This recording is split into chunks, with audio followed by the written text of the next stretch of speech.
Ku izina ry'Imana Data na Mwana na Roho Mutagatifu, amena. Gira amahoro ya Kristo umuvandimwe. Uyu munsi rero tugiye gusenga dusabira ubumwe bw'abasenga. Ubumwe bw'abasenga rero Yezu yabumbwiye ku cyumweru, narabikubwiye muvandimwe, nuko urasenga kandi nanjye ndasenga, ariko ntago byarangiye kwa kundi, ahubwo birakwiriye ko dushyira hamwe isengesho nk'uko n'ubundi n'ubwo bumwe bwacu bukwiriye kuba ubwo gushyira hamwe. Impamvu rero tutahise dufata isengesho ku cyumweru cyangwa ku wa mbere nyine, nuko twari tukiri mu nkuru ya Loti na Nowa n'ihinduka ryacu, ntabwo rero twari twakayirangije. Biba byiza rero ko twabanza tukarangiza iyo nkuru kugira ngo tuzayisozeshe iri sengesho. Iri sengesho rero tukaba tugiye kurikora mu buryo bwo gutekereza kuri iyi nkuru tumazemo iminsi. Hari umugabo witwa Loti, hari umugabo witwa Nowa, hari umucunguzi wacu witwa Yezu. Mbese twaraganiriye, natwe tuza hafi yabo kugira ngo turebe uko tureshya kuri bo. Twasanze turi ibice kubera iki? Kubera ko ubutungane bwa Loti tutashoboye kubugeraho, ubutungane bwa Nowa ntidushobora kubugeraho, ubwa Yezu bwo buraturenga. Ntabwo ari uko bidashoboka, ahubwo twaje gusanga yuko isi igenda ikomeza idukurura. Iyo si idukurura rero akaba ari yituma tudakiranukira Imana uko bikwiye. Muvandimwe ugana mu ijuru rero, uyu munsi tugiye kwibaza ikibazo ari nacyo kiri buze kuduha gusenga. Ese koko ubumwe bw'abasenga ni ngombwa? Ubumwe bw'abasenga se igihe buzaba buriho bizamara iki? Nk'uko rero Yezu yabimbwiye ku cyumweru kandi nabikubwiye, bihuye n'amasomo matagatifu tumaze iminsi twumva ko tugomba guhinduka bidatinze. Ubumwe bw'abasenga rero ni uburyo abantu basenga bakwiriye guhuriza hamwe kugira ngo babashe kwirukana shitani ishaka kubaka ibintu byinshi imbere yabo. Ni ukuvuga ngo nitutaba amaso ngo tubere maso isi n'ubuzima bwacu, isi sekibazayitwara, noneho usanga ari twebwe dufite ibibazo bikomeye. Kandi nyamara umwami w'amahoro yarayitsinze, yatsinze shitani. Twebwe rero abamukurikiye, twebwe rero abamukomotseho, twebwe abemera ubucunguzi bwa ntama, n'ukuri nimureke dushyire hamwe kugira ngo twubake ikiza hano ku isi. Haleluya. Ubumwe bw'abasenga rero, mbere yuko tubwinjiramo, hari ejo twabanje kuganira ku isengesho Yezu yavuze asabira abe kubumwe nk'uko we na Data bari umwe. Twasanze rero ubumwe bw'abasenga ari ngombwa. Uretse no kuba ngombwa, na Yezu yarabitubwiye. Ni ukuvuga ngo ibyo yatubwiye byose twihatira kubishyira mu bikorwa. Ariko uretse n'icyo, noneho tuza gusanga ni na ngombwa ko dushyira hamwe kugira ngo tubashe gusaba icyo dusabye cyose tukibone. Ni ngombwa ko dushyira hamwe kuko abishyize hamwe nta kibananira, kandi ni ngombwa ko dushyira hamwe kuko abishyize hamwe abajya inama Imana irabasanga. Ntabwo rero Imana ishobora kudusanga igihe tutemeye gushyira hamwe. Gushyira hamwe rero ni ikintu cyangombwa mu buzima. Niyo mpamvu tuvuga ngo ubumwe bw'abasenga. Ubumwe bw'abasenga rero bumaze iki mu isi? Ubumwe bw'abasenga muri iyi si y'uyu munsi buraba nka rwa rumuri rucaniye hirya no hino. Muri iyi minsi tugenda tubona ukuntu amatara abonesha, cyane cyane ndavuga mpagaze mu Rwanda. Nkurikije ukuntu mu Rwanda ubu ngubu usanga nyine abantu babwirwa bati ugerageze mucana amatara mugire gute, ariko noneho bakaba bari kugerageza no gushyira n'amashanyarazi no mu biturage. Mbese n'ahandi twavuga ngo hari mu kitumva ingoma, ubu bari kugenda bagezayo amashanyarazi. Ni ukuvuga rero ngo iyo gahunda yo gushyira amashanyarazi hirya no hino mu giturage ni uburyo bwo kugira ngo abanyarwanda bose cyangwa se abantu bose bave mu mwijima, umwijima ariko wo ku mubiri. Ubwo rero natwe tugerageze gucana urumuri ariko rwo kuri roho. Ni ukuvuga ngo leta iba yakoze ibyo igomba gukora mu gucanira nyine abari mu mwijima ariko wo ku mubiri, natwe rero abasenga tugerageze gucanira abari mu mwijima wa roho. Uko rero amatara agenda arushaho kuba menshi niko mu by'ukuri iyo urumuri ruhari, ni ukuvuga ngo hari ibintu byinshi bigenda biva mu nzira, ntawakora impanuka avuga ko atabona, mbese bitewe n'umwijima. Mbese muri make iyo umwijima udahari, ni ukuvuga ngo hari ibintu byinshi abantu baba bashobora kwirinda. Natwe rero tugomba kuba itara ry'isi n'urumuri rw'isi. Nyagasani Yezu yaratubwiye mu ivanjiri yanditswe na Matayo umutwe wa 5 kuva ku murongo wa 13, yaratubwiye ngo mube umunyu w'isi n'urumuri rw'isi. Niba rero bitubwira, ni ukuvuga rero ngo tugomba kubikora. Reka tuhasome tugerageze rero gusobanukirwa. Ubwo ni muri rusange twese abamukurikiye, abamukomokaho, abemera ijambo rye, ni mube umunyu w'isi, mube n'urumuri rw'isi. Muri umunyu w'isi, ariko se umunyu wakayutse bawusubizamo uburyohe, bawusubirishamo icyo uburyohe? Nta kandi kamaro kawo keretse kuwujugunya hanze ugakandagirwa n'abantu. Muri urumuri rw'isi, ikigo cyubatse mu mpinga y'umusozi ntikihishira, kandi ntawe ucana itara ngo aryubikeho ikibo, ahubwo arishyira ku gitereko cyaryo, aho rimurikira abari mu nzu bose. Urumuri rwanyu niriboneshereze rutyo abantu, kugira ngo barebe ibyiza mukora, bakurizeho gusingiza So uri mu ijuru. Ijambo ry'Imana. Dushimiye Imana. Urumuri rw'isi rero ntabwo avuze ngo iyo urumuri ruhari ngo abantu barabona, ahubwo aravuze ati muri umunyu w'isi, muri urumuri rw'isi. Ni twebwe rero. Niba rero dufite iyo nshingano yo kuryoshya isi, tukaba dufite iyo nshingano yo kuboneshereza isi, birakwiriye ko twumva ko tugomba kuba twifitemo ubwo buryohe, twifitemo ubwo bushobozi. Ariko haleluya, none se niba uri umunyu wakayutse, nta kindi bari bugukoreshe uretse kuwujugunya, ngo ariko se umunyu wakayutse bawusubirishamo icyo uburyohe? Nta kandi kamaro kawo kereka kuwujugunya hanze ugakandagirwa n'abantu. Mu by'ukuri rero muvandimwe ugana mu ijuru, igihe uzaba uri umunyu wakayutse, igihe uzaba uri urumuri rutakibonesha, nta kindi uzaba ukora uretse kukujugunya hanze ugakandagirwa n'abantu. Ntabwo rero Nyagasani ari kuvuga ngo none ngiye kubajugunya hanze ngo mukandagirwe n'abantu, ntabwo ari kuvuga ati nimwisubireho murusheho kuba urumuri rw'isi, nimwisubireho murusheho kuba umunyu w'isi. Haleluya.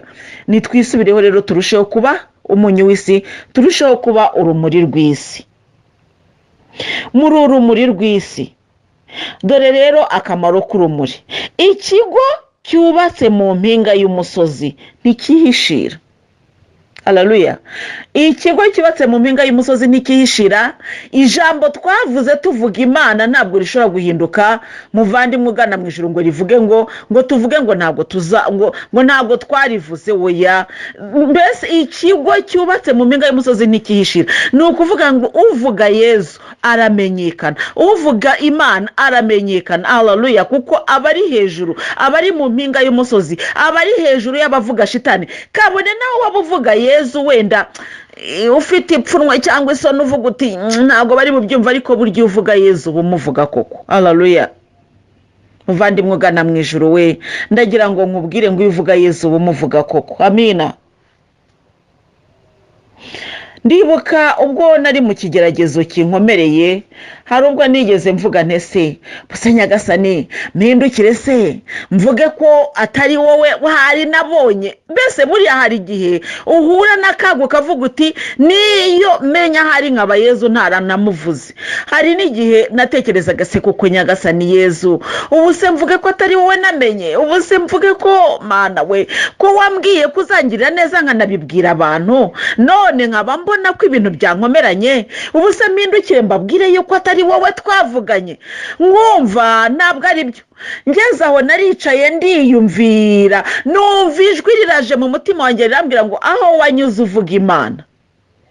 Ntabwo byagushobokera na nubwo byakorohera kugenda uvuga ko atari yo wabonye, ahubwo emera upfe gitwara upfe kigabo, naho Imana wabonye wayibwiye n'abandi kandi nabo barayimenye. Ubwo kubw'ibyo rero wabaye nk'inzu yubatse ku musozi hejuru ibonwa na bose. Niyo mpamvu n'ibi bigeragezo ugomba kubonwa n'abantu bose kuko barambonye pe. N'abatarashoboraga kumbona barambonaga kuko bavugaga bati wa muvugabutumwa. Iryo jambo ryitwa ubuvugabutumwa rero rikaba ijambo ritumye ribaye nka kashe ibaye ku mubabaro wanjye. Ndavuga ni nyagasani niyo nza kuba ntaragiye imbere y'abantu mba ndi kubabazwa nk'abandi ariko ntamenyekanye, kuko abababaye bose cyangwa se abagiye mu kigeragezo bose ntabwo ariko abantu bagiye babamenya, ahubwo abantu bagenda bamenya umuntu bitewe n'urwego yari ariho rwo kumenyekana. Imana nakoreye rero yari yarashyize imbere y'abantu natangiye kumenyekana. Ubwo rero naye narabaye nka ya nzu yubatse mu mpinga y'umusozi. Iyo nzu rero ntabwo yihishira, nanjye rero byarananiye kuba navuga yuko atari Imana namenye. Mbese birananirana. Maze rero muvandimwe nkiri aho ngaho ndagira ngo nawe nkugire inama, emera gupfa gitwari. Muvandimwe wanjye wita ibitabapfunga uvuge ko atari Imana wasenze. Ngube nka wa muntu, hari umuntu bigeze kumbwira wabonekerwaga na Yezu ariko igihe kiragera abantu bamumerera nabi kuko ari umukristo gatolika nyine paruwasi yasengeragamo, bamuteje umutwe baramubwira bati emera tugiye kugufungira amasakaramentu keretse niwemera ko atari Yezu mwavuganye. Ageze aravuga tumva ngiyeho kugira ngo mvugirwe amasakaramentu reka nemere mvuge ko atari Imana navuganye nayo. Aremera aravuga ati si Imana navuganye nayo. Ariko none abantu bumvise ubwo butumwa ngewe ni nabo babimbwiye barambwiraga bati mu by'ukuri nubwo yabihakanye ariko twe duhamya ko ari Imana yavuganye nawe kubera ibimenyetso ibi n'ibi. Ntabwo namubonye, ariko icyo nashakaga kuvuga nuko abakozi b'Imana cyangwa se abantu bavugana n'Imana bajya bahura n'ibigeragezo bishobora ndetse no gutuma bahakana ko babonye Imana. Akaba ariyo mpamvu rero muvandimwe ugana mu ijuru, uyu munsi nge nawe tugiye gusenga dusabira abakozi b'Imana. Ejo narabikubwiye ntitugiye gufata isengesho ry'iminsi 3, tuzabanza dusengera abavugabutumwa cyangwa abakozi b'Imana. Nukuri bafite umurimo ukomeye cyane, bameze nk'iyi nzu ikigo cyubatse mu mpinga y'umusozi ntikihishira. Abo ni abakozi b'Imana. Ntabwo byoroshye ko wavuga ko utamenya Imana, nta nubwo byakoroha ko wavuga ko utavugiye Imana, ubwo biba byamaze kurangira. Mukozi w'Imana rero, muntu ufite ubutumwa bw'Imana, ndagira ngo nkubwire ngo pfa gitwari. Ntabwo byoroshye muri iyi si y'uyu munsi kuvuga ko wabonye Yezu, kuvuga kuvugira Yezu, kuvuga yuko ubutumwa utwaye ari ubwa Yezu. Ntabwo byoroshye. Ntabwo byoroshye. Mu minsi yashize nabivuzeho mvuga ukuntu gukorera Imana kuri ubu ngubu ari ugushinyika amenyo, niko navuze.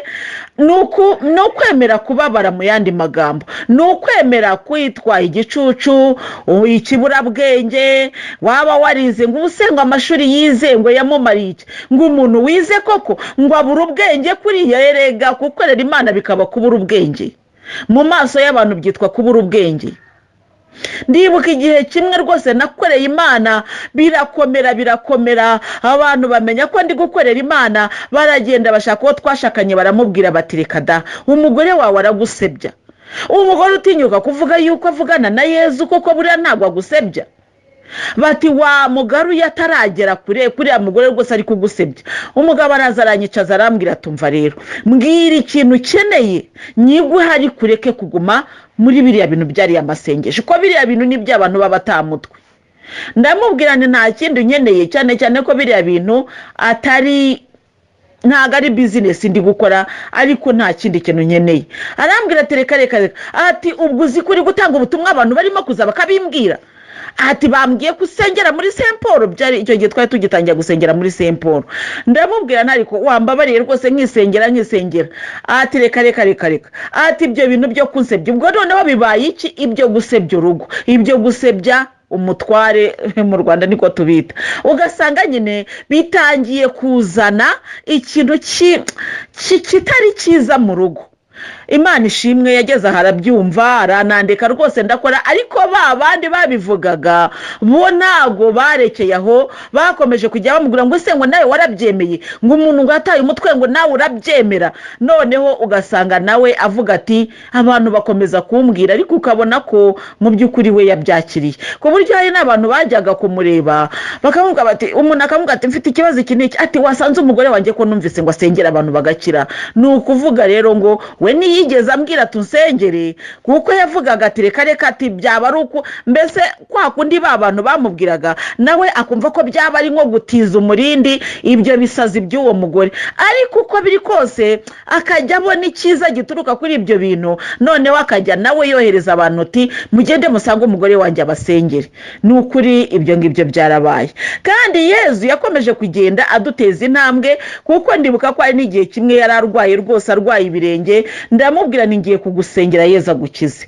Noneho rero ndamubwira nipfukama se ngusengera atishwi, ati usendirwa mfukama. Ariko ubwo mu mutima hakaba harimo nk'icyo kintu cyo kuvuga ngo nimfukama ari umugore umfukamishije aransuzugura. Burya hari abantu bagira izima rimeze gutyo.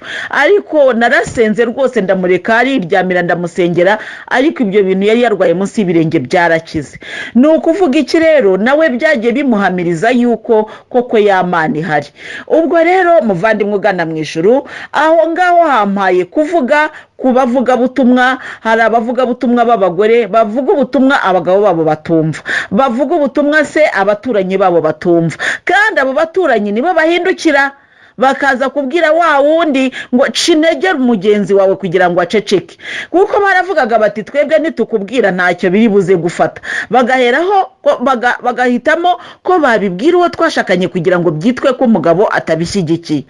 Yezu rero yangiriye neza ko yarambwira ati tuzaba turi kumwe igihe cyose. Yaraje rero arabimwumvisha, umugabo rwose arabyakira, ku buryo hari n'ibiterane byinshi by'amasengesho twajyaga dukoresha nawe abirimo. Iyo yabashije kuboneka hari ibyo yagendaga abamo, ariko mu buryo bwo kunyereka ko mu by'ukuri atarwanyije iryo vugabutumwa.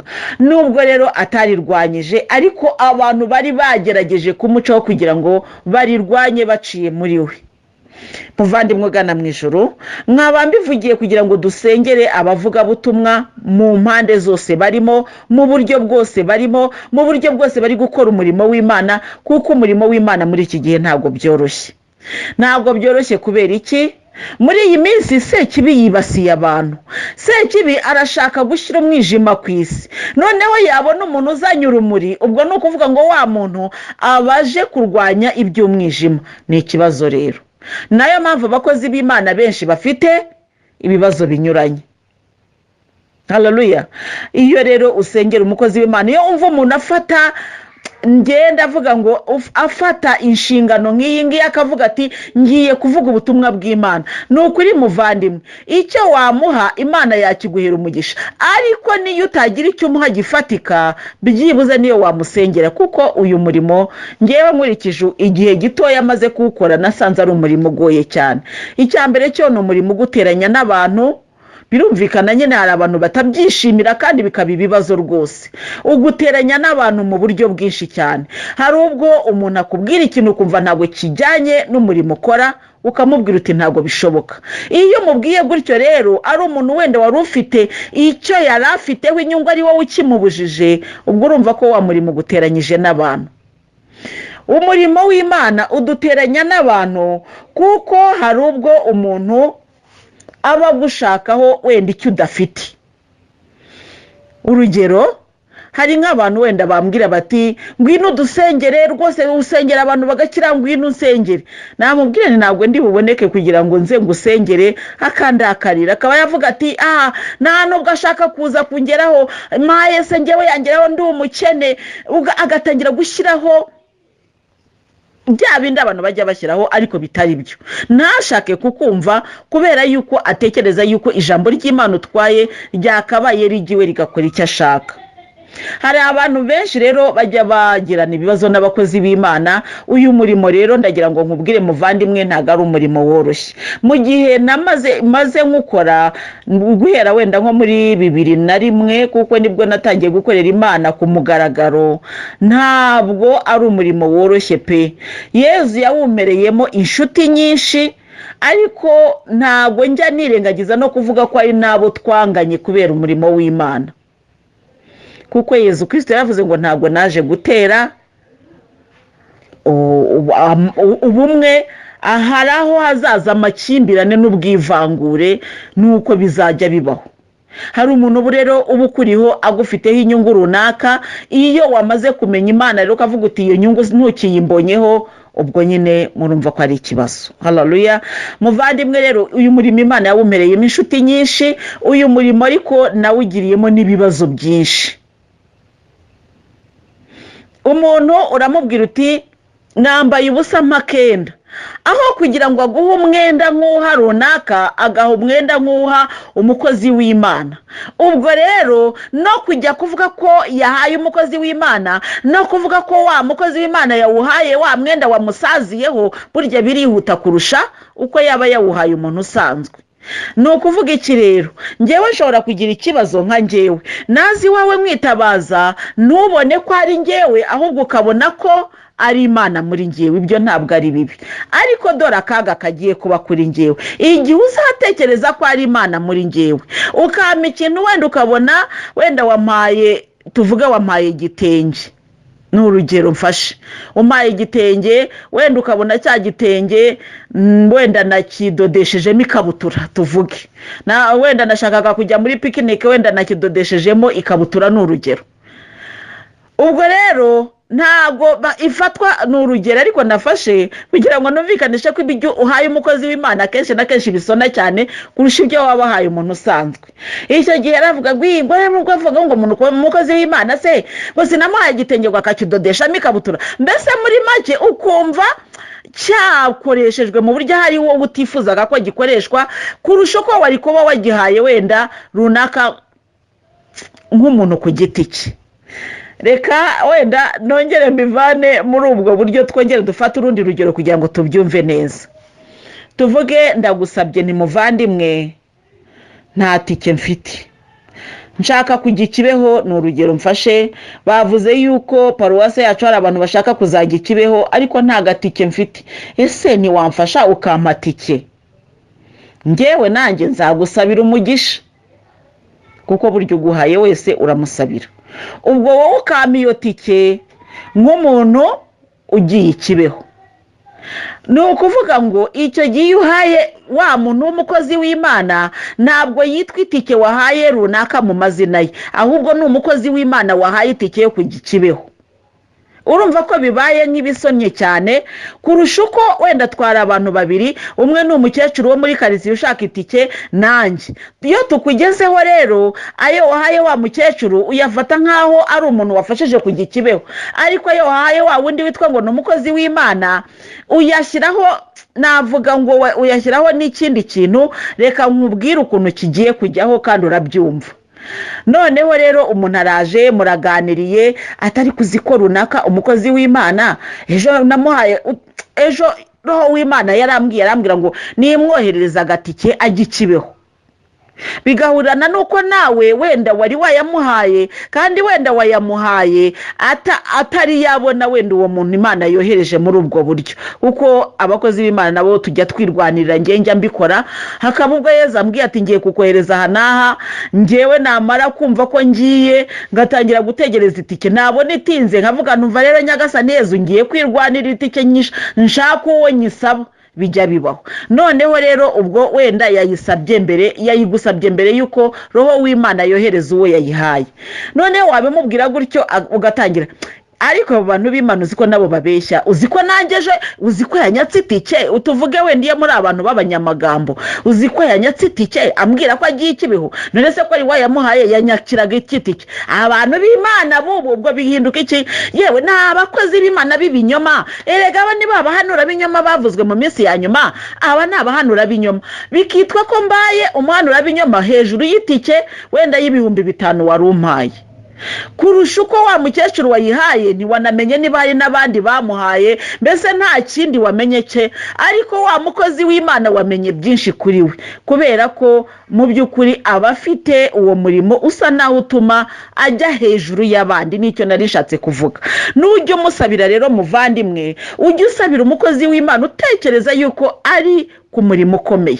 Ni ukuri uyu murimo ntabwo woroshye pe, ntabwo woroshye, uravuna, usanga nyine yewe ni ibintu byinshi cyane.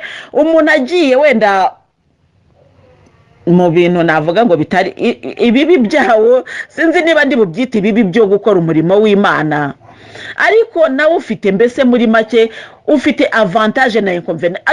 Ngiye muri ndavuga ngo mu bibi byawo se sinzi uko turi buze kubyita muvandimwe, ariko niwumva ububi bwabyo nk'uko twabivuga, wenda ububi bwabyo mu buryo bwa kimuntu, reka ariko mbyita, biriho pe, biriho kandi ni byinshi.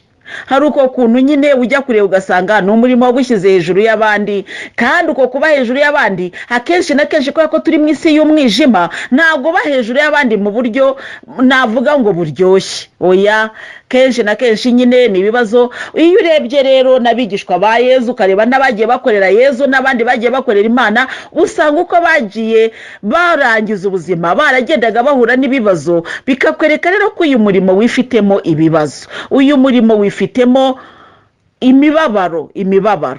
Noneho rero abakozi b'Imana bihatira gusangira na Kristo imibabaro ye, ariko baravunika pe.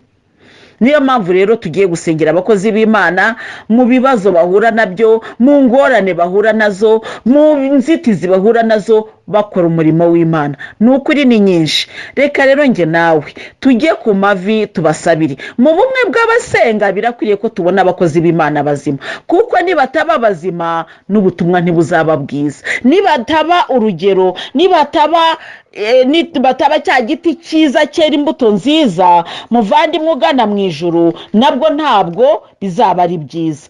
Igiti rero ukibwirwa n'imbuto zacyo, mu ivanjiri yanditswe na Matayo umutwe wa 7 nyine umurongo wa 15. Reba uburyo igiti ukibwirwa n'imbuto zacyo. Umuvugabutumwa naza akakubwira ubutumwa bwiza, ariko ukabona ko afite ikibazo wenda kijyanye n'ubukene, akagusaba itike, ubwo icyo gihe uravuga ko ateza imbuto. Mbese hari ibintu byinshi cyane abavugabutumwa basabwa, byinshi twagiye tubiganiraho, ibyinshi wenda turimo kubivugaho, hari n'ibindi wenda tutazigera tuvugaho, ariko biri muri uyu murimo w'Imana. Ubu rero nge nawe muvandimwe tugiye ku mavi kugira ngo dusabire abavugabutumwa. Birakwiriye ko Imana iduha abavugabutumwa bazima kugira ngo ubwo butumwa bugende neza. Haleluya. Ubu buvugabutumwa rero tugiye gusengera, aba bavugabutumwa tugiye gusengera, nukuri ugerageza ubumve muvandimwe.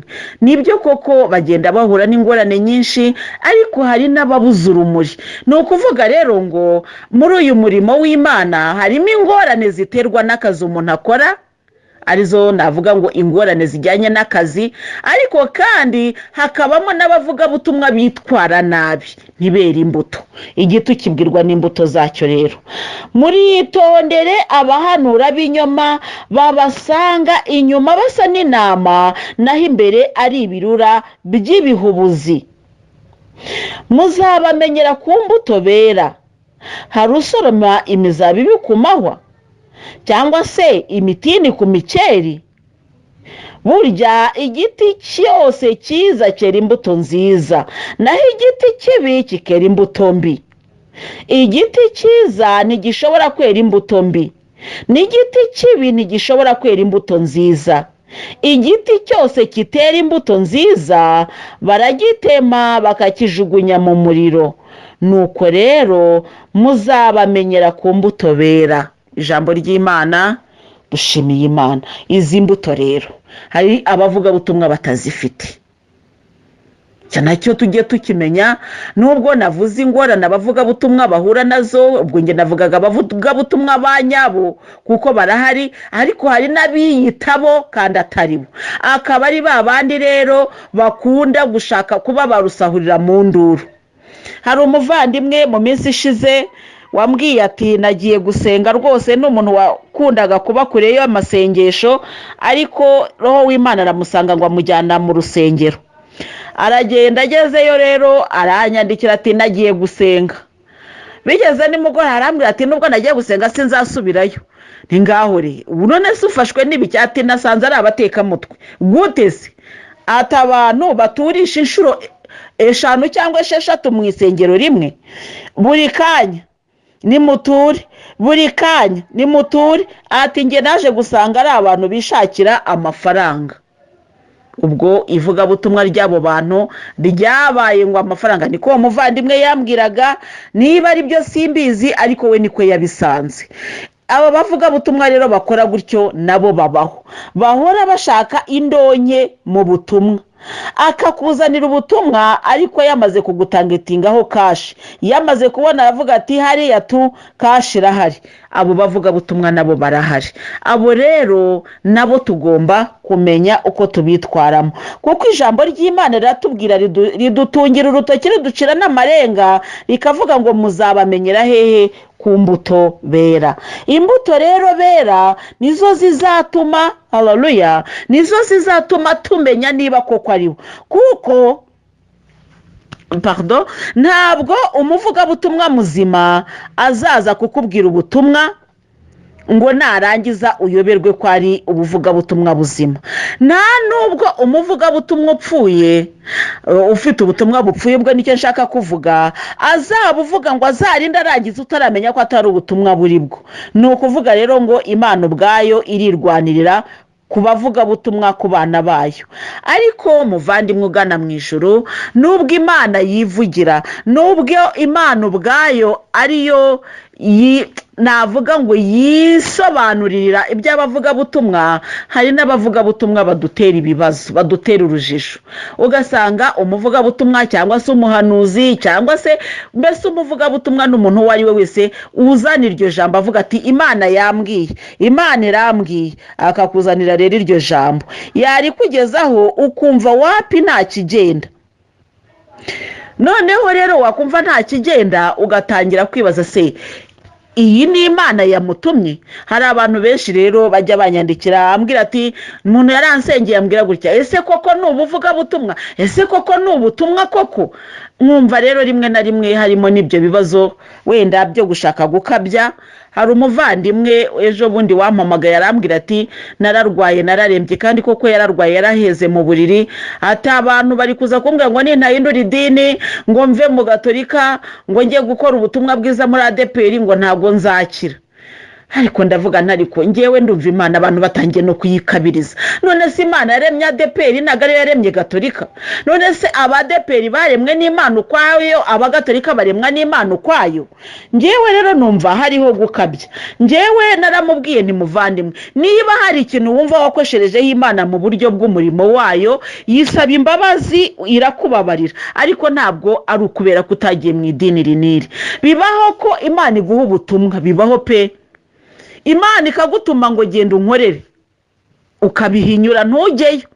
Icyo ngicyo burya muri Kiliziya Gatolika tukunda kukigira cyane, ariko kandi bigaterwa n'ubwo burere, navuga ngo burere twaherewe mu idini ryacu. Burya muri Kiliziya Gatolika ibintu by'impano twabivuzeho cyane, ntabwo ari ibintu bakunda guha agaciro cyangwa se imbaraga. Noneho waba ufite impano bikakugora, cyangwa se rimwe na rimwe abenshi bakaziceceka kugira ngo zitabateranya n'abayobozi ba Kiliziya. Aho ngaho rero ndahumva. Ariko noneho ndavuga nti mu kubera kudasobanukirwa, Imana ishobora kuguha umurimo wayo, ikagutora, ikagutuma ntubimenye, cyangwa se ukanabimenya ukagira ubwoba ukicecekera. Hari igihe rero Imana iyo ikomeje kuguhamagara ikakubwira ngo nkorera ukabyanga, nuko hari igihe Imana igucisha bugufi ikagukunja kunja. Ibyo ngibyo Imana irabikora rwose. ibyo sinshobora kubihakana. Hari igihe Imana ishobora kukubwira ngo nkorera ukanga, ikazakukoresha mu buryo bwayo. Ibyo ngibyo rwose bibaho.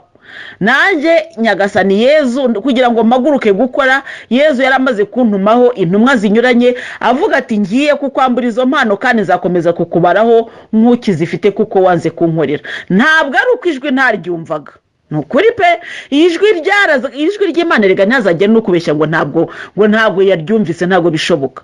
Ubu se ko ndi kuvuga ukanyumva kandi ndi umuntu, kuki mubyeyi umwana wawe avuga ukumva?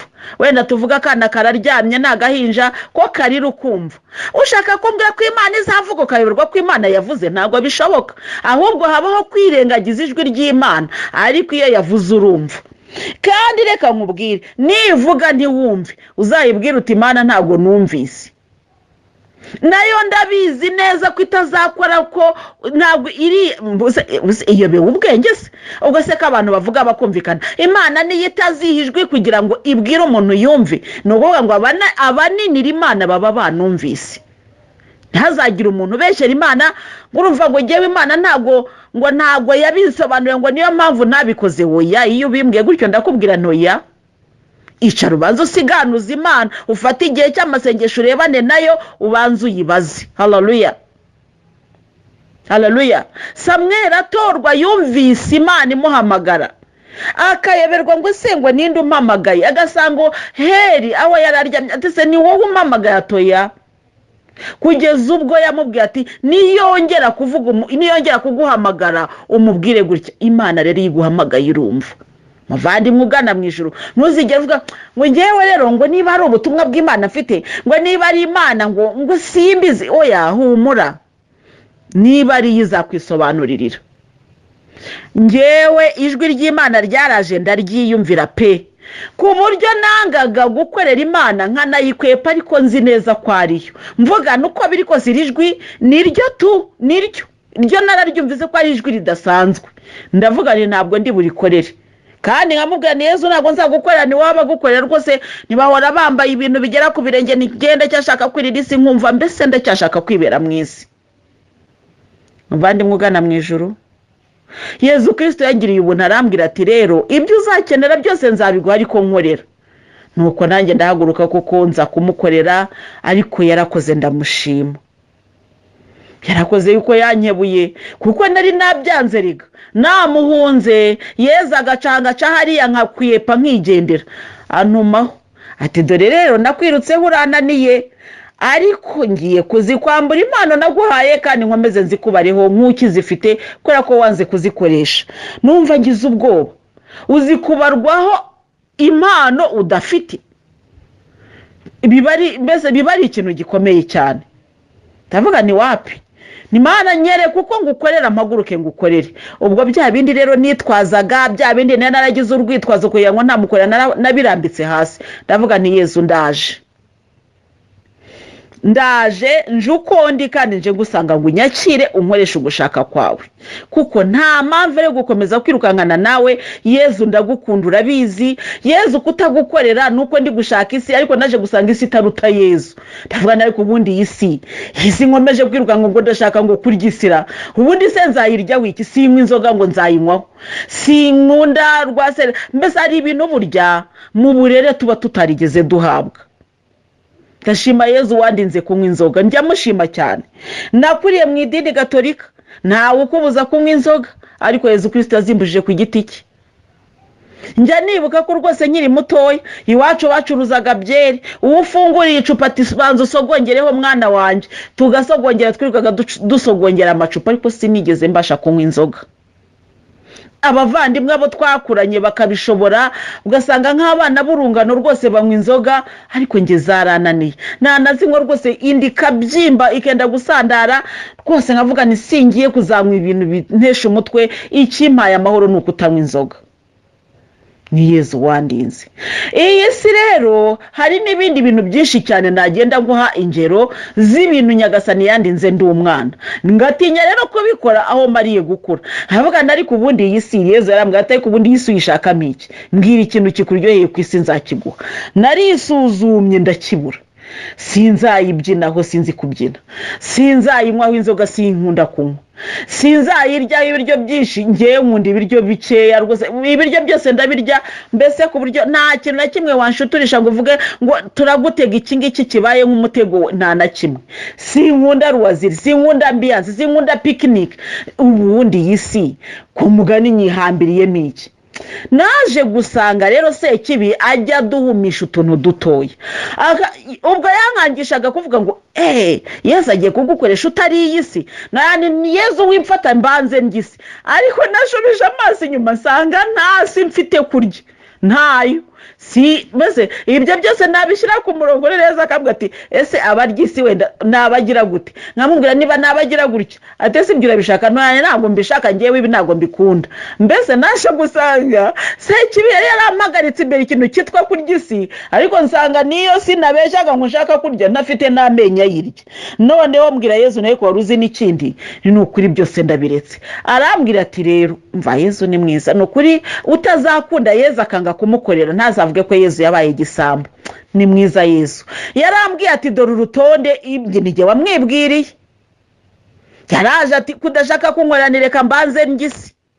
Noneho kwa kurya isi ati abarya isi ni gute?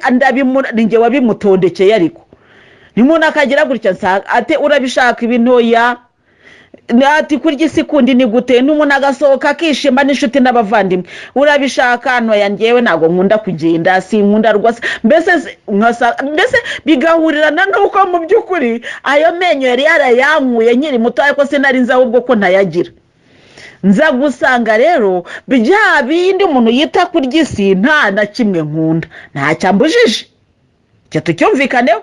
Ntabwo yambwiye ati oya iki ngiki ndakikubujije, ahubwo yasanze byose ntabikunda, mbese muri kamere yanjye ntabikunda. Noneho arangije arambwira ati umva rero mwana wanjye, nguhaye rugari wicare wisuzume urebe icyo wita kurya isi. Icyo uzasanga ugishaka nzakiguha, ariko unkorere. Ndicaraye ndisuzuma, nza gusanga ikintu cyonyine nkunze mu isi ari ukuba umusirimu. Erega ngewe Yesu Kristo yaragarutse ndamugana, ngewe Yesu nemeye kugukorana, ariko reka ngusabe ntundeke mbe umusirimu. Ati icyo cyonyine ni rwose, ati si ukuba umusirimu gusa, nibikugira we nzabiguha. Haleluya. Kuko nari namubwiye ko yaranzengurukije mu isi, nsanga nubwo twibwira ngo turashaka kurya isi, ariko n'isi nta n'ibyo ifite byacu. Ntabyo pe. Yesu yari yarankuye amenyo. Nuko rero ubwo isi maze kubona yuko ntakishoboye, negukira gukorera Imana. Yesu Kristo rero arambwira ati mwana wanjye ubusirimu mva, uwo tuzabupfa zihangane nabisabye Yesu. Haleluya. Nasabye Yesu ngo azame kuba umusirimu. Icyo mbese narakimusabye, kandi n'uyu munsi ndacyabikomeyeho. Uyu mwami w'amahoro maze abikora neza, maze arabumpa, ariko no kumenya kubijyanisha. Ariko muvandimwe nkubwiza ukuri, abantu barambona bakavuga bati cyakora uri umusirimu, nini nabisabye Yesu. Ni ukuri ntihazagire uwo tubipfubiranaho, niko byagenze. Narabimusabye ndavuga nige ndashaka kwibera umusirimu, ni kandi unyemerere mbo umusirimu. Ati rwose icyo nzakikwihera kandi ndakiguhaye. Muvandimwe ugana mu ijuru rero, Nyagasani icyo umusabye arakiguha, ariko kandi umukorere. None rero nayindiho nkubwira, ni ngewe nubwo nakwepanaga na Yesu, ariko ijwi nari nararyumvise. Nawe rero ushobora kuvuga ngo ngewe ngwijwi ngo njya kuryumva, ngo ariko ntago ubwo niryo uri kurikwepa. Ubwo ushobora kuba uri kuryumva, ariko ukaba uri kurikwepa kubera ko ari gusaba ibyo udashaka, nk'uko nanjye namukwepaga. Ariko ngewe yambwiye ngo nkumare ubwoba, nkubwire ngo muvandimwe, niba ushaka kumukorera ni ukuri ntuzagira ikintu na kimwe ugiraho ubwoba. Uzagenda ubwira uti Nyagasani ngewe ndashaka kugukorera, ariko buriya uko ndeba ngira defo inkomereye cyane. Nkunda itabi, icyo nkumva kindemereye, nkunda inzoga, nkunda se. Mbese uzamubwire mugabo uzatinyuka umubwira uti Nyagasani nakagukore ko nkunda abagore, mbese mbona umukobwa mwiza cyangwa umugore mwiza nkumva ncitse intege. Ntuzatinye kubibwira Yesu, kuko naho wabimuhisha babibona. Uzi ikintu Yesu azagukorera namara kugushyira mu murimo we. Haleluya. abikuvanaho kandi ntunazarabukwe ko wabivuyeho. Rya jisho ribareba rirahuma, ariko kandi nirihume ryo kutabona, ahubwo rivaho ukumva ahubwo barakunezereje. Ariko waruzi n'andi makuru, wigira mu murima w'Imana sobona n'umwanya wo kureba abo bantu ricwi iryo tabi, arakubwira ati maze nkorera ari kurinywe. Niko Yesu akubwira, nagakubwira ngo nari kugukoresha ngo ariko ngo iryo tabi ngo niba ari kunaniye ngo ubwigendere. Oya, ntabwo ari Yesu akubwira gutyo. Yesu arakubwira tumva rero mwana wanje, itabi rirakugoye ndabizi, ngwino twigendere, uzu urifite ngwino tugende. Nuko Yesu akora, mukagenda uko mwigira imbere, akwereka ko se buri itabi buri ari kumariye iki. Ugatangira nawe ubwawe kubona ko ntacyo rikumariye, kugeza ubwo uvuga uti Nyagasani ndarekuye kandi ndarekuye. Ni ukuri Yesu Kristo agiye nkoresha imyitozo myinshi ku bintu binyuranye bitewe no araganira. Yesu ni mwiza cyane, nagafata ku ngufu. Iyo aza gufata ku ngufu, nta muntu n'umwe utari umukozi w'Imana, ko nta n'umwe udafite ingabire z'Imana, ariko turazipfukirana. Iyo Yesu aza kubafata ku ngufu rero, yari kujya aza muvandimwe akakubwira ati waruzi n'ikindi, ingabire yanjye ngaho shyira hariya ku mugaragaro. Yesu agutwara buhoro. Ndibuka ukuntu nigeze kumubwira nti ndashaka gukora isengesho, ko maze kumenya yuko mbese abo bahanuzi bamaze kumbwira bati ingabire z'Imana wapfukiranye, nanjye ndavuga nti Mana ndabona ko nakugoye kandi urangungendaho. Nasenze isengesho ry'amarira ry'umubabaro, ariko ndamubwira ni Yesu ndababaye kuba warakomeje kunyiruka, nkabona aho nagiye mugora, aho nagiye munyuza, ariko ntangazwa kandi nterwe emotion no kuba yaranyihanganiye bigeze icyo gihe. Ndavuga nti Yesu ndamburiye amaboko kugukorera kandi kugira ngo ngusabe imbabazi. Ngiye gukora isengesho, nakoze isengesho ry'amezi 3 nsiba buri wa gatanu kurya. Ninjye nabimwibwiriye, birangiye rero uwa gatanu umukananira, hamubwira nti byanze. Ati byanze ni byanze pe. Ati byanze gute? Ndumva inzara inyishe ni kandi rwose ni ku kazi, kuko nayo masengesho nayakoraga nkora, nayakoraga ndi mu kazi nyine. Ni urabona ni ku kazi nibi ngatangira kwitwaza ibyo nagize urwitwazo. Yesu akambwira ati nkamubwira none ningiye kugura capati, ni base ndarya capati cyangwa se nkareba ji, ngiye kugura ji base ariyo mu. Yesu akanyihorera, akanamerekeza ji nkagenda nkayigura. Namara kuyigura akambwira ngo ariko se ngubu ngo ko wari wafashe isengesho ngo ugiye kunywaho ji ingana iki. Ni basi ndamiraho intame 2, ariko kameme numve ko hari akantu nyweye. Intame 2 koko arizo ziguteranya n'Imana? Ubuze ko wari wakoze isengesho kandi ko byari byiza, mu ijuru bishimye, abamarayika bari kuririmba, wakugiye kubaca intege kubera intame 2 zaje. Nkayireba nkavuga nti ariko rero se wamugani koko, nubu nibyo mu ijuru barishimye. Ati mu ijuru bari kuririmba, n'umunezero mu ijuru hari. Ati mu ijuru urahari. Ati none ugiye kubakura muri mundu. Noya je nkaba ndayipfundikiye, noya ntabwo nyikunyoye wajiwe, jya ku ruhande wenteranya na Yesu Kristo nkunda. Nticara natangiye gukora ngeze amagati, inzara ikaza noneho ya yindi y'umuyaga ikambye kandi nkavuga Nyagasani we noneho ngiye kunywaho rwose. Mwongera nkayireba yaje nayita aho nayiteretse.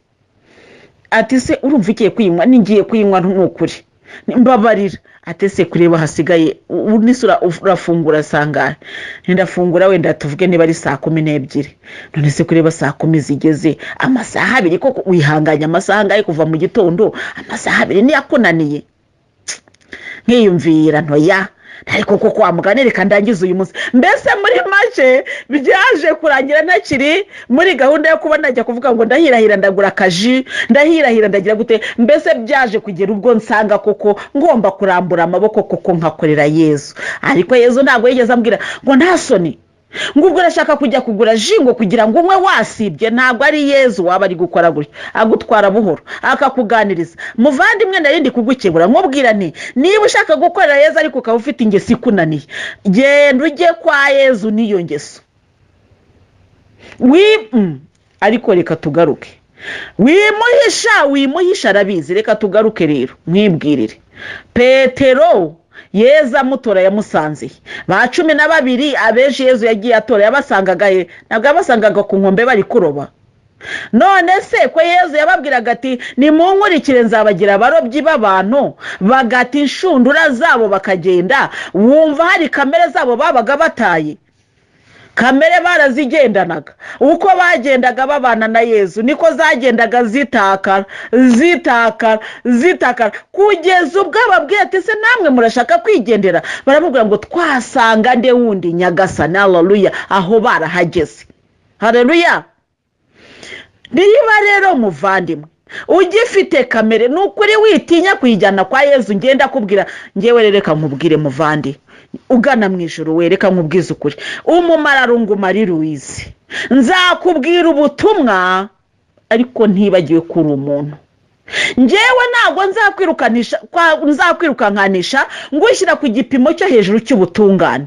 Tuzatangirira hasi, tuzamuke turi abantu, ariko tugana hehe? Mu butungane. Tuzagera ku gipimo cyo hejuru ariko twahereye hasi. Ntabwo uyu munsi nje kukubwira ngo Yezu Kristo rero ngo arambwiye ngumva ngo urapfuye birarangiye. Yarambwiye ngo nkubwire ngo ibyo waba warakoze byose yiteguye kukubabarira, ariko ngwino mugende. Haleluya. Niba uri umusinzi hagurukana icupa ry'inzoga, umubwire uti Nyagasani ndagukurikira ariko inzoga ngiyi ndayizanye. Arakubwira ati ngwino unkurikire, zana n'iryo cupa ngwino tugende. Ninde wakubwiye? Dore mwebwe nimwe mwanzanya ahubwo muze. Haleluya.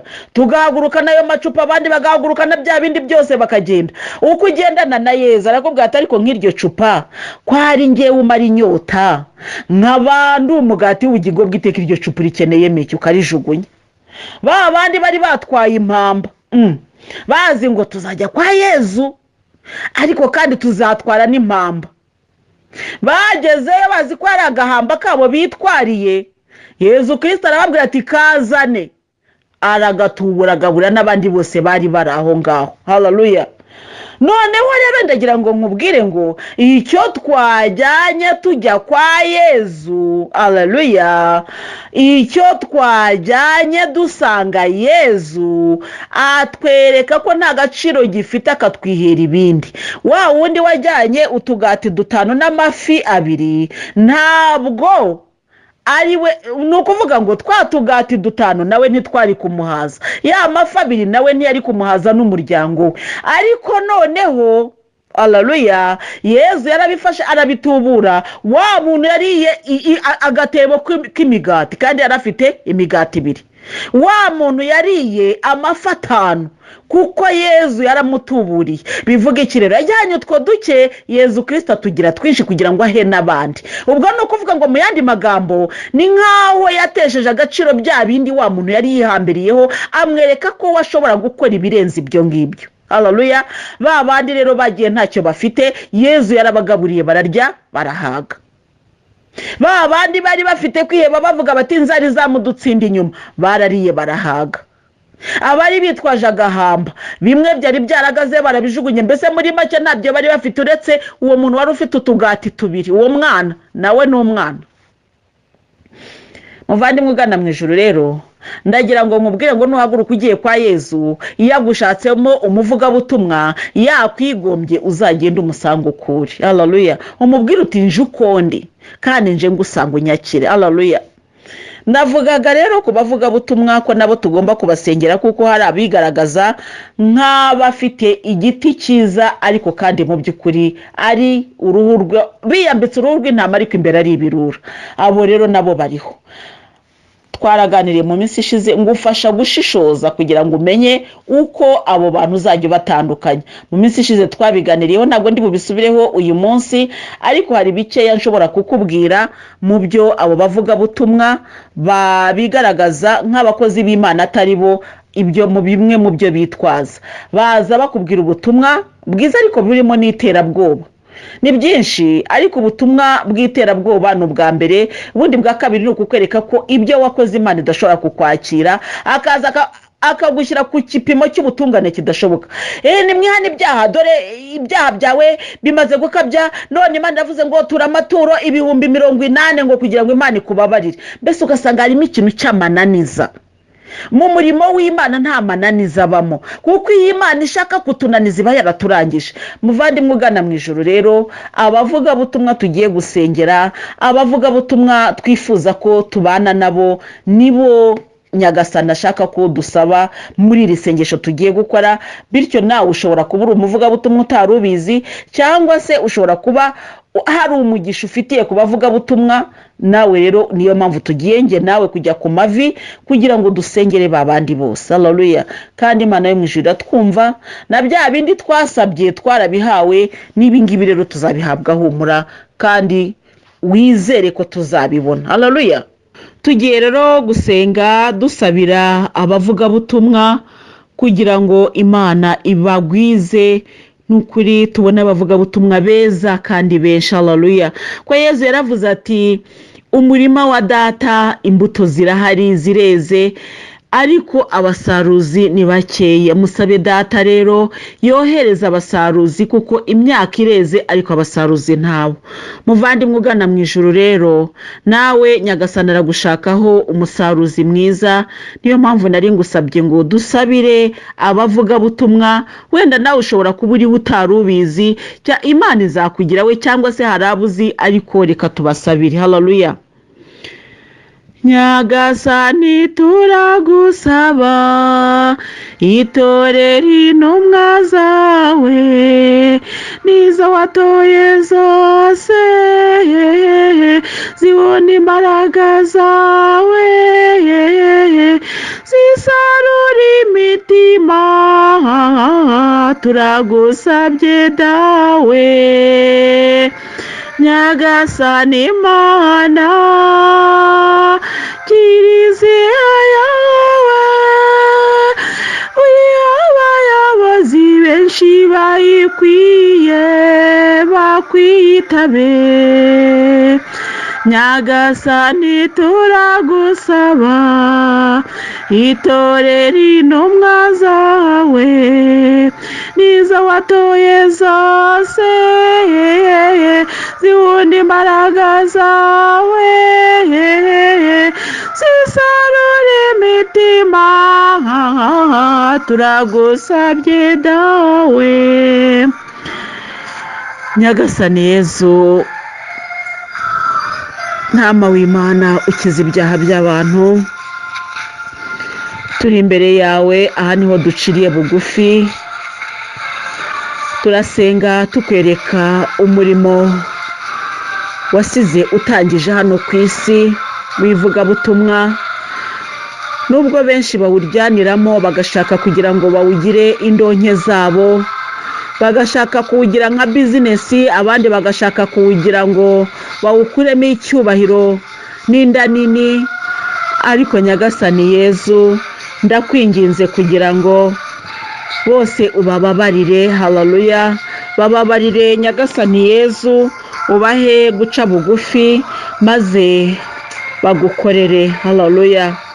Nyagasani Yezu mwiza rero, ndakwinginze kugira ngo urebe ubwoko bwawe uragiriye hano mu isi, kugira ngo ubahe kugukorera mwami muzima, ubahe gukora ugushaka kwawe. Haleluya. Ubahe gukora ugushaka kwawe. Abo uteganya gutora n'abo watoye bose ubahe imbaraga zawe maze bagukorere. Yezu mwiza, dupfukamye imbere yawe twese dushaka ko uyu murimo wawe waguka, ukaba umurimo uvugwa n'abantu benshi, ukaba umurimo ukorwa n'abantu benshi, kandi ukazanira isi amahoro. Haleluya. None rero Nyagasani Yezu, turakwinginze kugira ngo ubabarire abavugabutumwa mu ntege nkeya baba bafite, bagakora umurimo wawe ariko bakubabaza. Yezu, turakwinginze kugira ngo bababarire ibyo bicumuro. Ntama w'Imana ukiza ibyaha by'abantu, twese uragiriye hano mu isi turi babi, ntabwo turi beza. Ni ukuri ntabwo turi beza, niyo mpamvu iyo turi imbere yawe tuba tugusaba imbabazi buri gihe tukubwira ngo tubabarire kubw'ibicumuro tukugirira, ariko wemere yuko umurimo watangiye hano mu isi abawukora abawitangiye nabo babona imbaraga zo kugukorera, babona imbaraga zo kumvisha abantu ko uwo murimo ari ngombwa kubaho. Mwami muzima, ntama w'Imana ukiza ibyaha by'abantu, ndakwinginze kugira ngo wumve gusenga kwacu muri aka kanya, maze buri wese icyifuzo afite agushyize imbere ucyakire. Yezu mwiza rero, natwe ubwacu turimo abavugabutumwa, harimo abafite ubwoba bwo kwamamaza kuri Imana, harimo abo watoye batarabimenya, turimo abo utora tugakomeza kukuninira, twifitemo abavugabutumwa bemeye gukora uwo murimo. Ibyo byiciro byose by'abantu rero mbishyize imbere yawe muri aka kanya, kugira ngo Nyagasani Yezu abe ari wowe ubaha imbaraga, buri wese umufashe mu cyiciro arimo, ufite ubwoba ubumumare kugira ngo atinyuke avuga icyo wakoze, atinyuke yamamaze ikuzo ryawe mu isi. Ugifite ubwoba mufashe Yezu, uwinangiye mugarure mu nzira, umwereke yuko iyi si akomeza kwirukamo nta kimumariye, kandi nta kindi gihembo cyayo uretse icy'umuruho n'umubabaro. Yezu mwiza, ndakwinginze kugira ngo abantu bose buri wese umushyire mu cyiciro akwiriye kubamo cy'ubuvugabutumwa bukwiriye. Mwami wanjye, abavugabutumwa bari mu byiciro byinshi, ariko kandi bagenda bacibwa intege nuko bari mu isi y'umwijima, iyi si idashaka no kumva icyo ari cyo ubwo butumwa. Mwami muzima rero, ndakwinginze kugira ngo aho bacika intege ubafashe, aho batentebuka ubakomeze, kandi Yezu abavugabutumwa b'ukuri ukomeze ubagire benshi, kuko turabakeneye, dukeneye ko iri vugabutumwa ryamamara rikagera ku isi yose. Yezu mwiza rero, bararuhijwe pe, bararuhijwe, Mwami muzima, bararuhijwe, abavugabutumwa bararuhijwe kubera ko bari kuvuga ubutumwa mu gihe kigoye. Isi ntishaka kubumva, nta nubwo ishaka kugira ngo yumve ibyo barimo, ibyinshi babyita ibisazi, ariko Mwami muzima, baha imbaraga kugira ngo niho byakwitwa ibisazi bemere gusara bagukorera. Haleluya. Yezu mwiza rero, nkweretse abavugabutumwa bose mu madini anyuranye barimo, ndakwinginze kugira ngo ubakomeze. Nicyo ndi kugusaba Yezu mwiza, kandi iyo ngusabye mbazi neza yuko umpa, kandi iyo umpaye ntabwo umpa upima cyangwa ugera, oya uduha ibyuzuye pe. Jewe n'abavandimwe duhuriye mu nzira igana mu ijuru, ababizi n'abatabizi, abapfukamye n'abadapfukamye, ariko duhuje umutima, twese twishyize imbere yawe dusabira iri vugabutumwa, cyane cyane ko dusabira ubumwe bw'Abasenga. Yezu, Sekibi agenda akomeza kutwereka icyitwa amacakubiri n'amakimbirane, tukabiheramo, umurimo w'Imana ntukorwe. Umwe akareba kuri mugenzi we ngo dore yitwaye gutya, undi akavuga ati natamera gutya ntabwo ngewe ari bunkore, turi bukorane umurimo w'Imana, tugashaka gukorana umurimo w'Imana n'abantu mbese basi uko tubishaka. Yezu mwiza rero, ndakwinginze kugira ngo buri wese umuhe koroshya mu ruhande arimo, dore ko iyi si igowe kubera ko twebwe tuyirimo ntabwo turi gucana urumuri uko bikwiye, ntabwo turi umunyu ngo turyohereze isi, ahubwo natwe twabaye babi. Yezu mwiza rero, ndasenze mu izina ryawe rikomeye, sabiye abavugabutumwa bose mu izina ryawe Yezu. Mweretse rero abavugabutumwa mu byiciro byose, abazwi n'abatazwi, Yezu mwiza, bose ndabakweretse kugira ngo wowe uhoze imitima, wowe utabara kandi urengera, urengera imitima yabo, uyihe imbaraga, cyane cyane bariya bari mu murimo kandi bawushaka, bariya bari kuwukora babyishimiye. Mwami muzima, ndakwinginze kugira ngo ubahe kwishimira uwo murimo kandi bawukomereho. Haleluya. Yezu mwiza rero, nyemerera nsenge nsabira abantu bari kuvuga ubutumwa ariko bagahinyurwa, isi ikaba idashaka kubemera. Yezu mwiza, kuri iyi si barahari benshi.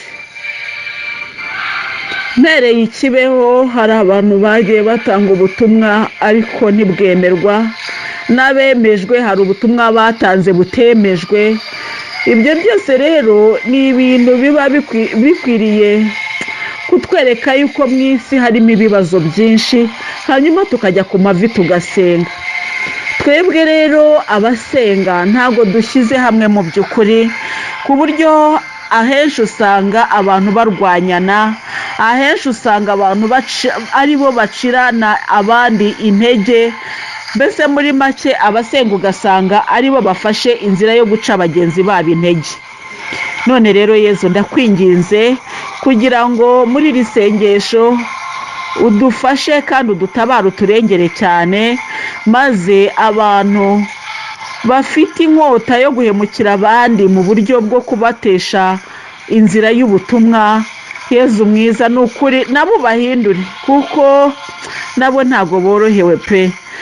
Yezu mwiza, ndakwinginze kugira ngo wumve gusenga kwacu, maze utabare abavugabutumwa banengwa, bahinyurwa, batanga ubutumwa ariko bugahindurwa amashyengo nka kumwe kwa Loti, bakavuga ngo ni ibiparu, bakabifata nk'ibintu biri aho bidafite uko byitwa, kandi mu by'ukuri ari we wababwiye ngo ntibajye gukora uwo murimo.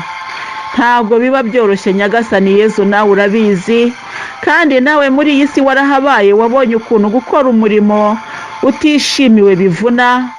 Yezu warabivuze kenshi, uravuga uti njyewe nazanywe no gukora icyo Data ashaka. Twebwe rero kenshi abaduca intege badutera ubwoba, ndetse rimwe na rimwe bagafungura za gereza bakatujugunyamo, abandi bakadushyira mu kintu cy'akato, abandi bakatujugunya hanze y'amatorero yabo. Ibyo byose rero Nyagasani Yezu, ndabisengeye muri aka kanya kugira ngo abantu bafite intambara zimeze gutyo kandi ari abavugabutumwa, Yezu batabare kandi ubarengere. Ni ukuri bagirwa n'imbaraga zawe, kuko arizo zonyine zatuma bongera gusubirana agatege. Yezu mwiza, bicibwa intege n'ibyo abantu babavugaho batashaka kwemera ubutumwa bwabo. Ni ukuri Mwami wanjye, ndakwinginze kugira ngo ubatabare kandi ubarengere. Yezu, harimo benshi cyane muri iyi si bimereye gutyo. Harimo abarimo kugenda barwanwa mu buryo bunyuranye, harimo abari kugenda birukanwa hirya no hino mu buryo bunyuranye. Mwami muzima rero, ndakwinginze kugira ngo ubarebe bose, ubatabare, ubarengere kandi ubagirire neza. Mwami muzima rero, ndasenze mu izina ryawe rikomeye kugira ngo abavugabutumwa bose ku isi yose bagire amahoro kandi bavuga ubutumwa mu bwisanzure. Ndakwereka abavugabutumwa bo mu bihugu birimo intambara, hahandi hari amakimbirane hagati y'abemera Kristo n'abatamwemera, hahandi hari amakimbirane hagati y'abantu. Mwami muzima, ndakwinginze kugira ngo abo ngabo ubahe imbaraga. Mwami, maze iminsi mbona amafilime batwereka amavideo, abakristo hirya no hino ku isi bari kugenda bicwa bazira kuba bari mu kiliziya basenga, abatabishimiye bakabagirira nabi. Yesu mwiza rero, wowe uzi urugamba bariho, sengeye roho z'abo bantu kugira ngo uzakire, maze uzi iruhuko ridashira, ziruhukire mu mahoro iruhande rwawe. Nyagasani Yezu, ririya hohoterwa naryo ni ubumaritire, baricwa bazira ko bagiye gusenga. kandi Yezu waravuze ngo nawo mu bakwiringira uzakorwa n'isoni. Niyo mpamvu nanjye nsenze kugira ngo naho ku isi biba bigaragara ko bakozwe n'isoni kuko bapfuye, ariko mwami muzima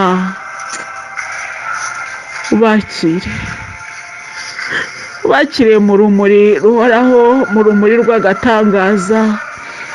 Kandi umunsi wigaragaje Nyagasani Yezu, turabizi ko aribo bazabanza kuzuka. Nukuri natwe tugakurikiraho tuje kugusanganira. Icyo gihe mwami muzima uzaduhe kubabona ko baruhukiye mu mahoro koko.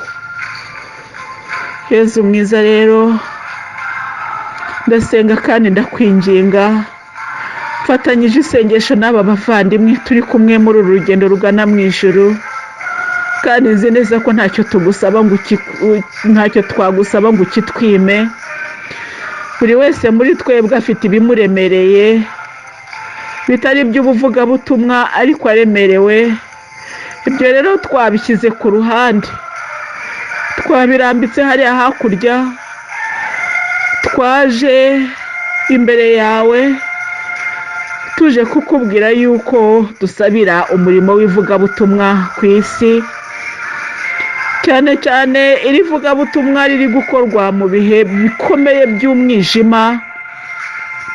Nyagasani Yezu, iri vugabutumwa ndarisengeye mu izina ryawe. Yezu mwiza rero, ndacyakomeza kukwereka n'abantu bavuga ubutumwa ariko kandi bakabuvuga mu mubabaro. Ndakomeza no kukwereka n'abavugabutumwa bahinyurwa, nkakwereka n'ababahinyura mwami kugira ngo boroshye ingoyi. Mwami ugira neza, mwami usumba bose, wowe biringiye, wowe basanze, wowe bavugiye ubutumwa, uzabagororere utitaye kuko isi yabyakiriye. Yezu wanjye, ndakwinginze kugira ngo iri sengesho tugutuye twese imbere yawe nk'abavandimwe bagana mu ijuru, uryakire kandi rikize umurimo wawe hano mu isi.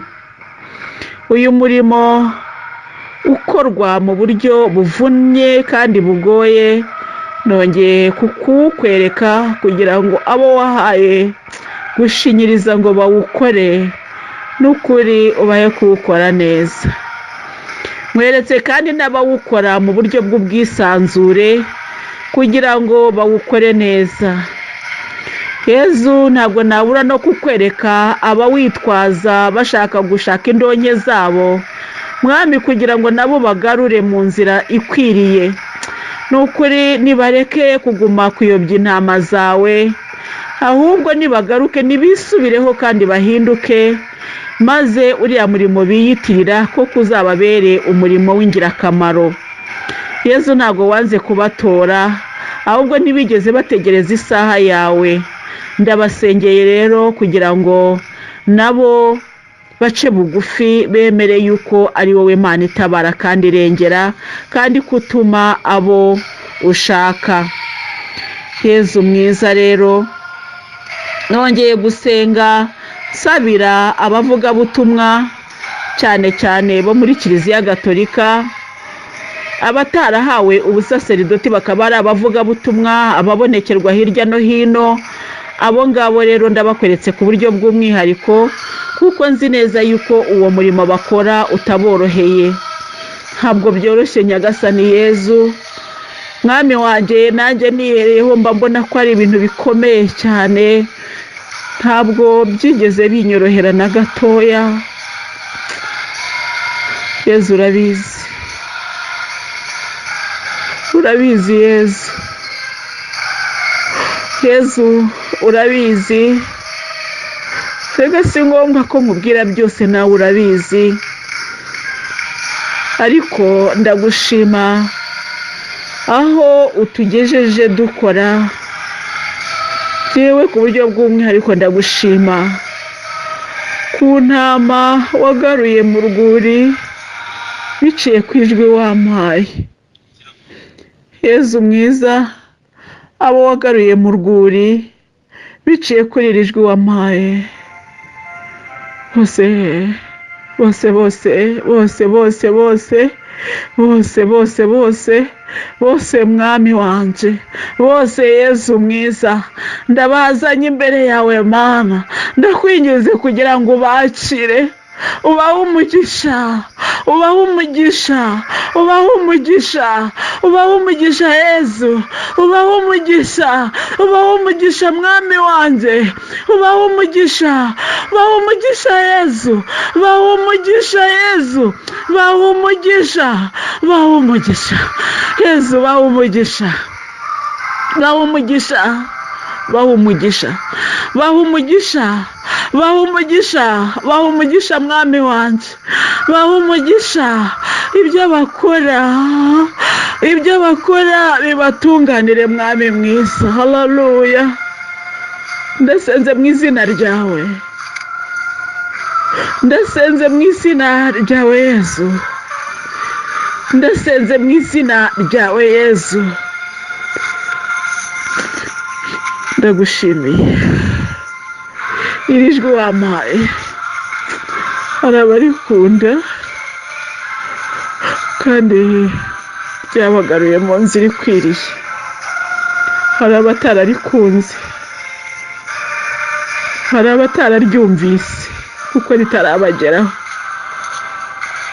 Abo bose rero bashyize imbere yawe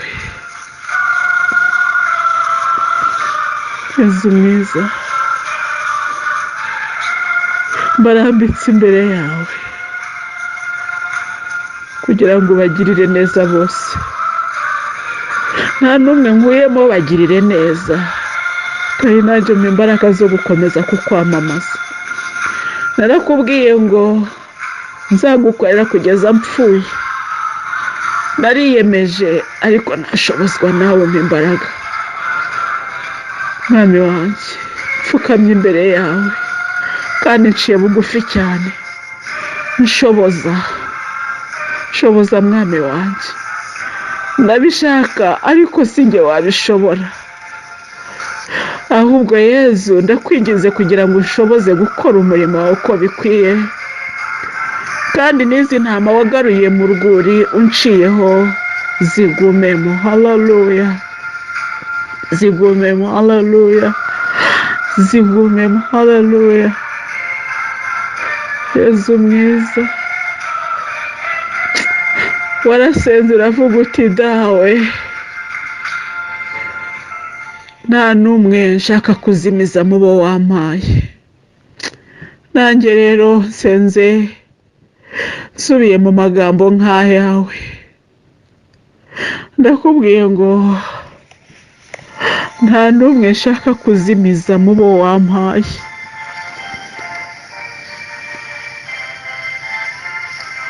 Yesu we, Yesu mwiza, Yesu we,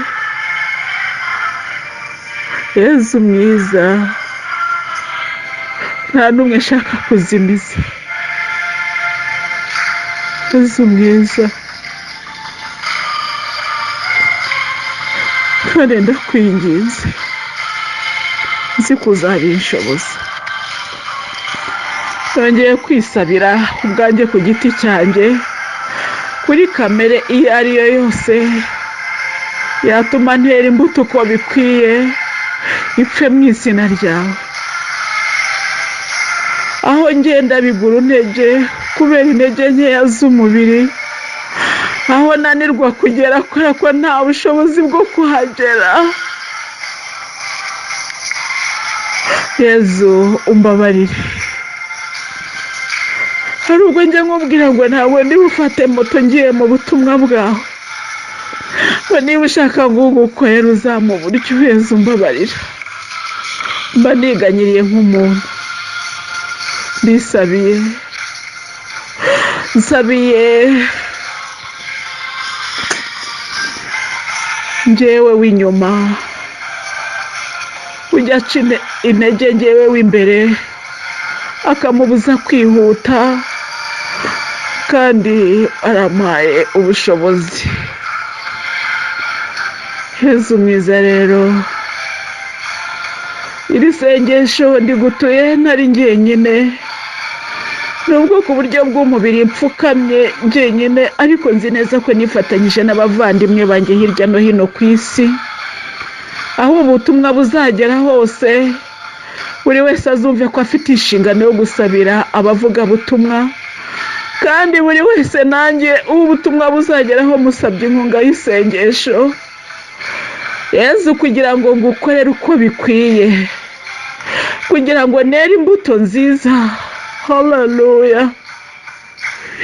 Yesu, kugira ngo mpumure ubwiza bwawe, kugira ngo mvuge ijambo ryiza rihumuriza imitima y'abantu, rihabura abahabye kandi rikabagarura mu nzira nziza. Haleluya.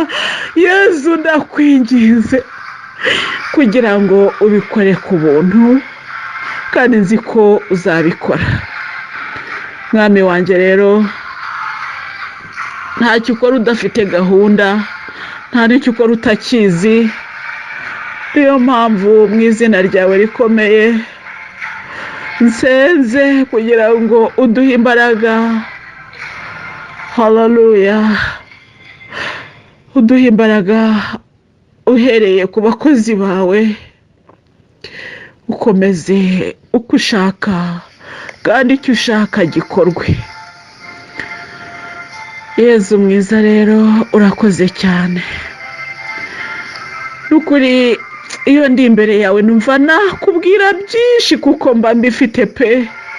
Sinjya ndambirwa kukubwira, kuko unkunda byahebuje.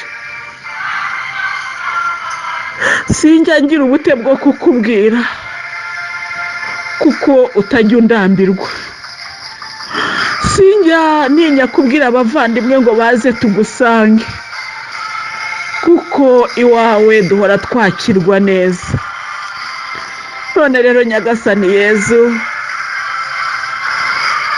ijambo ryiza, haleluya,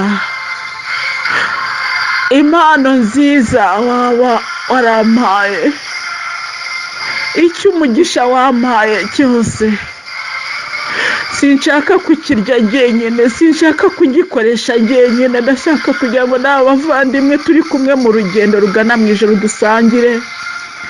Niyo mpamvu Mana mwinginze kugira ngo buri wese umwe kumwerera imbuto. Yesu, mpora mbikwingingira, kandi nkakubwira ntushoboze, kuko ushobozwa byose nawe. Kristo umpa imbaraga, Kristo umpa imbaraga, ndakwinginze kugira ngo unshoboze nere imbuto, kandi imbuto igumeho. Nongeye gusabira uyu munwa wampaye, n'uyu mutima n'ubu bwenge, umubiri wanjye wose, kugira ngo bikwiyegurire burundu. Haleluya, haleluya, haleluya. Ijambo ryawe rirambwira ngo tugukunde n'umutima wacu wose, n'ubwenge bwacu bwose, n'imbaraga zacu zose. Ibyo byose kuri njye ndabiguhaye kugira ngo biguhindukire igikoresho. Yesu rero, urakoze cyane ko wumvise gusenga kwacu, kandi ukaba ugiye kuduhera ku buntu abavugabutumwa beza, abari mukabakomeza, abatarajya mukabinjizamo, kandi iyi mbaga aba bavugabutumwa babwira nayo ikakuyoboka, bitewe n'ijambo ryiza ryabibwe mu mitwe no mu mitima y'aba bavugabutumwa. Yesu rero, urakoze ko ugiye guhosha intambara ziri ku bavugabutumwa nyinshi, abenshi bahangayitse ukabagarura mu rwuri, kandi abatumvwa ugiye gutuma ijwi ryabo ryumvikana. Kandi nanjye uje kungirira neza, ndagushimye. Ayo nta magambo nyibwiriye. Haleluya.